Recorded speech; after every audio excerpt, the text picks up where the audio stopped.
સ્વાગત છે મિત્રો તમારું મારા યુટ્યુબ ચેનલ ભરત કોહલી સ્નેક શાવરમાં. હું એટલા માટે લાઈવ થયો છું કે ગુજરાત બહારથી લોકો, પર્વતીય લોકો ગુજરાતમાં આવી પોતાનો વ્યવસાય કરતા હોય છે. દાખલા તરીકે લારી ઉપર કે પોતાની દુકાન, ચા પાણી નાસ્તો કે પાણીપુરી કે દાબેલી કે શાકભાજીની ફેરી કે કરતા હોય, પોતે પોતાનો વ્યવસાય સાથે સંકળાયેલા હોય છે.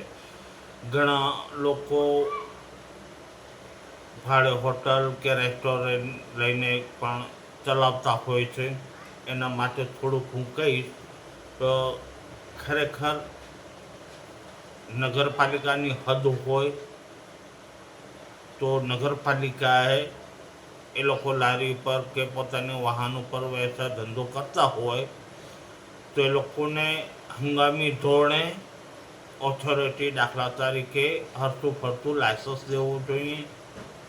ઉપરાંત ગુજરાત બહાર સિવાય સ્થાનિક લોકો પોતે પોતાના ધંધા સાથે, જે પણ ધંધા સાથે સંકળાયેલા હોય એને પણ હરતો ફરતો લાયસન્સ લેવો જોઈએ. કારણ કે બહારની લોકો જે અહીંયા આવી સ્થાનિક રહી પોતાનો વ્યવસાય કરે છે તો એ લોકોની તમામ આપણા પાસે માહિતી હોય તો ભવિષ્યમાં સ્થાનિક કોઈ પણ એવું બનાવ બને કે કોઈ પણ એવું કારણ બને તો એ લોકોને આપણને તાત્કાલિક ધોરણે પકડવા સરળતા રહે.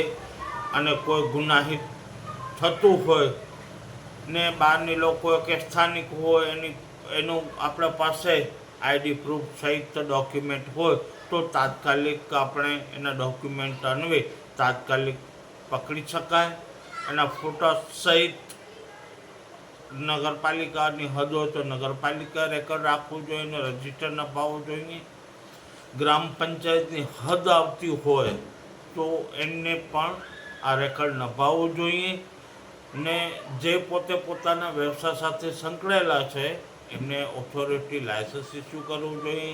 દર મહિને એની પાસે નોર્મલી ચાર્જ બી લેવો જોઈએ કે એ લોકોનો તમામ રેકર્ડ ગ્રામ પંચાયતની હદ હોય તો ગ્રામ પંચાયતની રેકર્ડમાં રહી શકે. નગરપાલિકાની હદ હોય તો નગરપાલિકામાં પણ એનો રેકોર્ડ રહી શકે. ઘણી વખત એવું મીડિયા મારફતે આપણે જોઈએ છીએ કે દાખલા તરીકે પાણીપુરીવાળા છે, ઘણી વખત પાણીપુરીમાં ઘણા મિક્સિંગ આવતી ઘણું કરતા હોય. ઘણી વખત જ્યારે એનું ખુલ્લું મીડિયા મારફતે પડતું હોય, આમ પબ્લિક જ્યારે આવું નાસ્તો કરવા જતી પકડાતી હોય ત્યારે અમુક ટાઈમ સુધી લોકો ગુમ થતા ભાગી જતા હોય છે. પોતાના વતનથી તાલુકો, ગામ બદલી નાખતા હોય છે. થોડું ટાઈમ પછી જે તે સ્થળે એ લોકો પાછા આવી જાય છે ને ખરેખર એ ટાઈમે કોઈ પણ એવું ગુનાહિત કૃત્ય બને અથવા તો એ નાસ્તામાં કોઈ ભેળસેળ કેમિકલ આવતી એના કારણે કોઈ નુકસાન થાય તો એના માટે જવાબદાર કોણ? જો નગરપાલિકા કે ગ્રામ પંચાયત એ લોકોને ઓથોરિટી લાયસન્સ આપે તો એને તાત્કાલિક આપણે પકડવામાં ઇઝી રહે ને આના કારણે ગુનાહિત કૃત્ય પણ રોકવામાં સરળતા રહે. તો હું સરકારશ્રીને વિનંતી કરીશ કે એના માટે ખરેખર વિચારવું જોઈએ. આના માટે મુખ્યમંત્રીશ્રીને પણ તારીખ 25/4/2025 લેખિતમાં લેટર બી આપેલો છે. એ મારા ઇન્સ્ટાગ્રામ ને ફેસબુકમાં પણ અપલોડ કરેલો છે. તમારે જોવું તો ગમે ત્યારે જોઈ શકશો. ને આના માટે ખરેખર જોવું જોઈએ સરકારશ્રી. જે ધંધા સાથે સંકળાયેલા છે, દાખલા તરીકે પાણીપુરી, દાબેલી કે અન્ય નાસ્તાનું જે પણ કરતા હોય, સમય પર એના સેમ્પલ બી લેવા જોઈએ. ત્યારે આપણે પણ જાણી પણ શકાય કે ભાઈ કોઈ એવું ભવિષ્યમાં કોઈ જાનહાનિ ન થાય. એના માટે જરૂરી છે ને એના માટે નગરપાલિકા કે ગ્રામ પંચાયત જે તે હદ આવતી હોય તો સમય ઉપર એની ઓડિટ કરવી જરૂરી છે.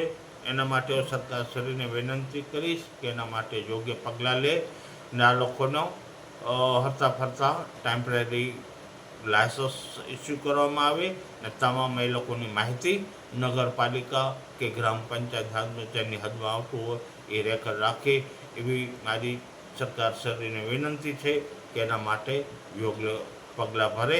જય હિન્દ, જય ભારત.